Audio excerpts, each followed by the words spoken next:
So welcome back to the videos. We are going to be testing out 6 Plyomats today and using them as a way to monitor ground contact time and flight time to ultimately see whether a certain stimulus or no stimulus creates a shorter ground contact time. So does it get you faster off the ground? But then does that take away from jump height, or does something leave you on the ground longer so that you can create a larger takeoff? So it's going to be interesting to see the differences between no hurdles, a mini hurdle, and then something with a little height. It doesn't have to be max hurdle height, but I'm intrigued to see the differences from one to the other. So we've got 5 Plyomats. That's going to give us that data for each rep that we're going to do. It's going to give us the flight time between those jumps as well. Let's get into it. We're going to test, first of all, with no hurdles. All right, so our emphasis is going to be on jump height here. Obviously, there is always an emphasis on getting off the ground as fast as possible, but we're going to play with, I guess it's, you know, an in-between of an RSI. Yeah. You're still wanting to send it for as much height as possible, but you're wanting to be as quick on the ground as possible. So ultimately, reactive strength. And then we'll share with you some of the data that we get off of here as well. So we've got the Plyomat in free mode as well. So it gives us ground contact time and jump height simultaneously from one mat to the next.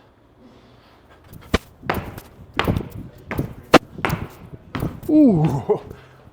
Contact time for the first is 0.17, Yeah. second 0.16, Yeah. third 0.19, Yeah. fourth And I felt that. 0.16. Yeah, Yeah. I felt that. In there, I was like over-rotating some weird, but you look at the flight time. The flight time's all pretty solid. It's in and around 0.6 seconds. Yes. Which is pretty good, it's not bad.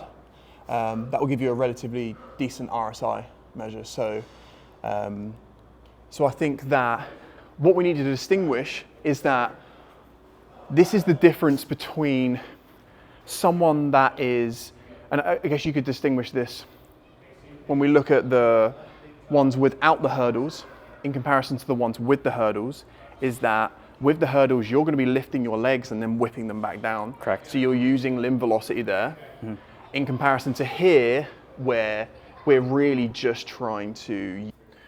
All right, that's it.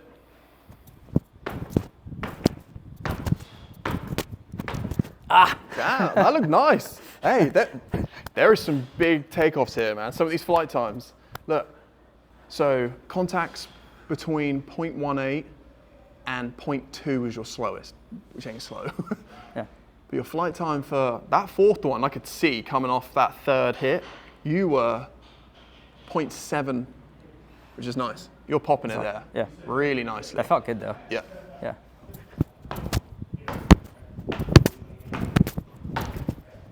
First one felt better, Nice. but we're all good. All right, let's have a look at the data. Ooh, you hit some big ones though. Look at these. Look at this set. 0.72, 0.71, and you're still keeping the ground contact time super low. Yeah. Which is like you're still keeping it. It's, you know, it's no. That one is a heck of a RSI score. Yeah. 0.18 and 0.7. Right. Okay. I'm gonna take one.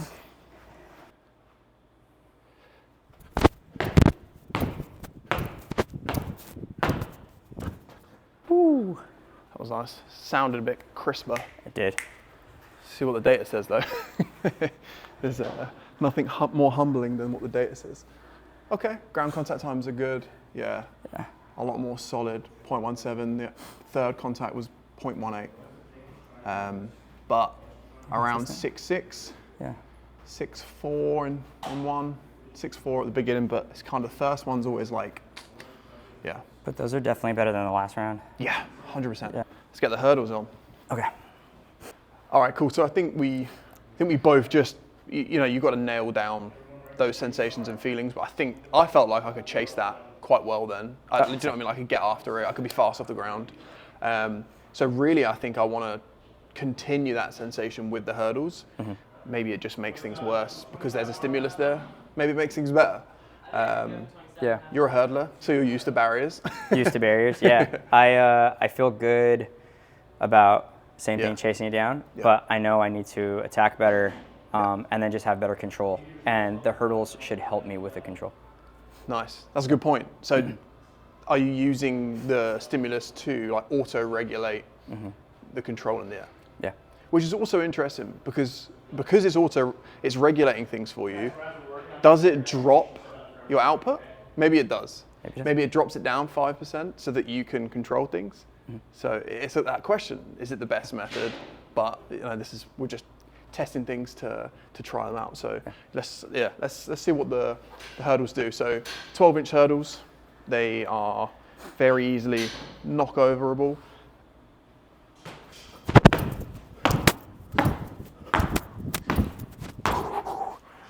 Still so inhibited by it. I'm sure the ground contacts were okay though. Yeah. So range from 0.16, 0.17, 0.18 through 6.4, 6.6 flight times, which is good. All consistent, yeah. It's not bad at all. It's just more of a case of there's a real limitation to it technically for me. So yeah, I think that's kind of like a weird in between for me because I didn't use implements or hurdles that much. I just like that kind of freedom of movement, but yeah, it would take a little bit of learning, I think. But we'll see what it's like now adding in the larger barriers. I don't know what you think is going to change for you. That's a big question mark over my head as well. Over the course of several years, I've had so much variation in objects that I've used and even to just freestanding. I think my biggest barriers are ones that you've picked apart in terms of how I attack the ground and whether or not I either compensate or have these inhibitions that I don't look forward to addressing. But everything else seems to be pretty consistent. So we'll see. We'll see what the larger barrier does. Yep. You got it. There you go. Woo! Nailed it. Okay. Nailed it. Ground contact times got quicker. Yeah. But you drop down, jump height. Interesting. So it's providing us the evidence that we thought that it potentially would provide us with, which is that you are potentially going to improve contact time when you add in the stimulus, but the jump height might be reduced because of it. Yeah. So, so when you want to chase, so like people use a barrier to augment jumping higher. Maybe it's the other way around. Maybe it's to get off the ground faster. And I think for some people who are learning this and are getting better with this, right, I said this might help my control. So knowing or understanding where my weaknesses may lie, I could use this for control, then maybe take them away and start building up my height, my capacity to attack the ground. So flipping that that thought of, hey, using these to boost performance, it might be the other way around.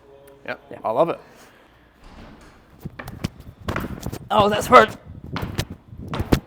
There you go. You got it. You got it. That was all right. Yeah. That was all right. You're still within that 0.19, 0.2 of a second. So, which is important for people to know that like that in itself is a really good skill to have. It's being able to keep the ground contact time the same every time. Yeah. But it's how much force you want to apply in that given time. I can feel myself going forward to get over the hurdle, which is taking away from the attack. So it's a double-edged sword here where my control overall felt fine, felt good with the limitations. But knowing that I need to attack off of these things, there's going to be a give and take here, and I need to know how to balance the two. I'm thinking a little bit of pickup of the foot is what's going to solve it for me. Rather than trying to stay straight. Right. And mine might need to be the opposite. Yeah. Interesting. Interesting. Okay. Oh, I'm like veering side to side a little bit. All right, so we put it up now to about 2'3". So what is that in inches? We're looking at 27 inches. Derek made a good point. He's like, this is where he thinks technically it will start to fall apart. So there's going to be inconsistencies there a lot more. What do you think is going to decrease? Flight time or contact time? At first, contact time, Yeah. then I'll adjust, and then I think it's going to be pretty consistent. Okay. Yeah, I think at first for me to figure it out, it's going to be that I'm going to sacrifice ground contact time. Yeah. I'll figure that out, and then I think the flight time is going to have to go. Yeah. Yeah. So where I think this is really important as well, so you get ready, Derek, is this is the difference between, do we stop when it comes to diminishing return of the quality of RSI that's happening in here, or the quality of ground contact time, or the flight time isn't necessarily always dictated by the barrier, because we're clearing these barriers by much greater heights than, than what they are. But if we went up to something, let's say a max height, then it becomes a lot more about fear. Yeah. So I think in competition, it's important to address some of those areas that might be fear-based. Yeah. Right? Yeah. So I'll use an example of high jump. Yeah. Sometimes you would go over a higher height in high jump just to adjust to the height of the fall. Yeah. So you're addressing the fear straight on. So when you actually get to the heights that you're used to clearing, you don't have those inhibitions or those thoughts in your head because you would have already done it. Yeah. But I think this aspect is a matter of also understanding the coaching aspect. Yeah. What is going to be beneficial for the athlete, or are you just doing something to do something? Hits the nail on the head. Are you just doing it to boost your ego? Which gets in the way often with many people. All right. Yeah, let's see where these go. Oh no! Nailed it! You nailed it. That was bang on. I don't reckon much changed. Woo! Little tad slower on the ground, so back to like 0.2. One of them's 0.21, but that was the first one. I don't really count it. But jump heights, 0.72, 0.73, 0.73, which is great, which is really, really good. It's just showing how much you're able still to put through the ground in terms of impulse. The technique of what's happening is what maybe then skews the ground contact time, which is cool, which is great to see. Do you care about tucking? Because I don't know if I can straight like this. I mean, I can. No, but... tuck, yeah, tuck. Oh, tuck, okay. Yeah, I'm like, dude. Oh, hell no. Come on, man. I'm like, I'll try it. I'm going to give it a go, but I don't know whether it's going to come out. I'll try. Hold on. Oh, that's nice, though.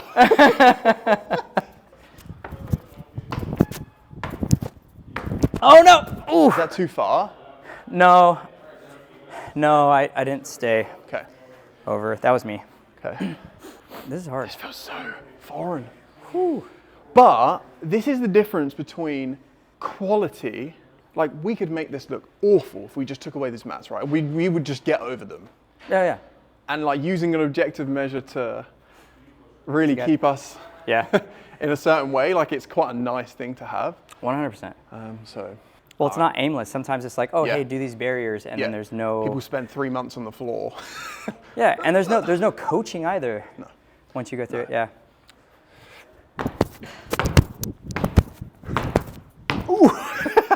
Ooh. They were fast off the ground. Yes, they were. Jeez. What do we hit? Your fastest is 0.16. Your slowest is 0.19. Okay. Yeah, there was one that I over-rotated a little bit on, but flight time's interesting. Yeah. 0.68. Yeah. So they're at a nice height there, and ground contact times are fast. That might be the highest reactive strength numbers that I've got today.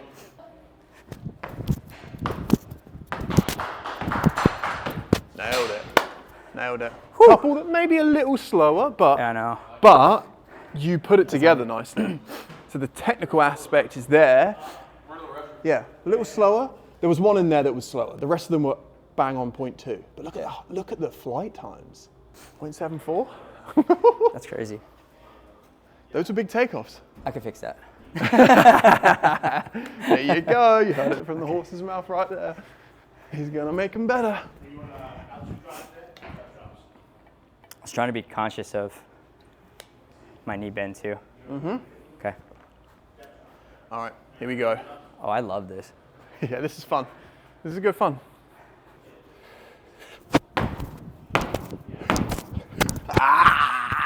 Dude, this is so hard. And the times are so consistent. That's crazy. Yeah, what are the times even that? 0.1. Okay. 0.16, 0.17. Okay. 0.66, 0.65. Yeah, it's just the technical elements. Yeah. So this for me is like, where do you get your bang for your buck with this? Yeah. Is it spending time? He's nailed it. Let's get it. If those jump heights are 0.72 or 0.73, and them contact times are down. Ooh.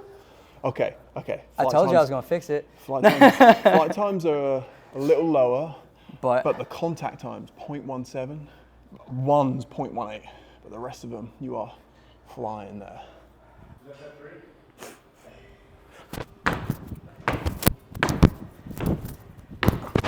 Did I get that? Yeah. Fourth one? Yes. Yeah, you got it. Yeah. Interesting. Your slowest was actually the first one, but I mean, it starts it off. Yeah. But then I'm getting some bigger flight times in there. Yeah. Nice. I'll take that. We were ranging from, the first one was 0.2, which is fine, but then 0.17, 0.17, 0.19 at the end, but 0.68, 0.65, 0.68, 0.7 flight time, which is nice. You want to do any more? You want to go up, or are you happy with what we've tested? I'm happy with what we tested, but I can keep going. I'm not flat yet. I don't feel like I'm flat anyway. I don't think I've got anywhere to go in terms of like the technical element. And this is where I think that potentially you could go up. I see. But I think technically I would stay here or maybe even go a little lower to quantify that. You got to remember as well, we're doing these on a small placement, foot placement. So it's very, like we're really being pretty precise with each of these landings. Like we're landing within a foot space. So on maybe one or two of them, we may have been just off of it, but that's we've nailed that. Yeah. And these hurdles, so the 2 foot hurdles, we've marked 5 of my feet lengths. So if you're around a 12 US, but probably between a 9 US and a 12 US is probably very similar in terms of marking that out. And then we did the shorter ones at 4. 4, yeah. And without it, they were the same in terms of the distance and space between those. So that's a really cool way for us to analyze the use of an implement or an external stimulus to modify what's potentially going to happen with your takeoffs and landings. I was a little surprised how hard it was for me technically, and I was impressed by your technical ability to go over them. I just haven't been over hurdles in a long time. Yeah. So, do you think it was going to be different in terms of, or was it kind of met your expectations as to what you think would happen? Met my expectations as to what I guess I would think would happen, but it also highlights just areas that I know I need to focus on. Yeah.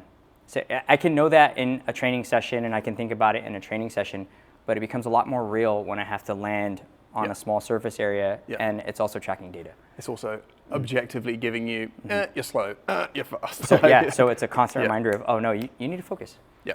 Yeah, which is nice. And I think the putting yourselves into different constraints and still looking to achieve the same objective is really great. I think more of that needs to happen rather than just going to one thing that's going to test it. Actually, let's try and achieve the same thing but under different constraints. And I really like that. So I think that it probably tells us that there's going to be a level of diminishing return when it comes to technique. So understand where that is. I knew straight away. I'm like, I just can't organize myself in the air properly. I'm not getting the most out of myself doing that. But there's still a level to wanting to achieve fast ground contact times just by having the Plyomats there, which is really cool. Yeah. If I was to take the Plyomats away and just do them, it would have been half-hearted. It would have been about getting over the barrier more than an equal of both, fast and high at the same time. So I mean, that's really cool. It gives us a lot to then work with in terms of where we go and what emphasis you drive then into every single rep that you're doing in training. Yeah, and I think the other big part too is we're such different athletes, not just in size, but our approach to the same sort of stimulus that we're trying to get after. Yeah, which is great about the great thing about coaching, right? You've got so many unique bodies and ways that people are going about trying to achieve the same thing, which is cool. All right, awesome. We will leave it there. Had some good fun. Make sure you like, comment, subscribe. Go and follow this man on Instagram. And we'll catch you on the next one. See ya. Peace.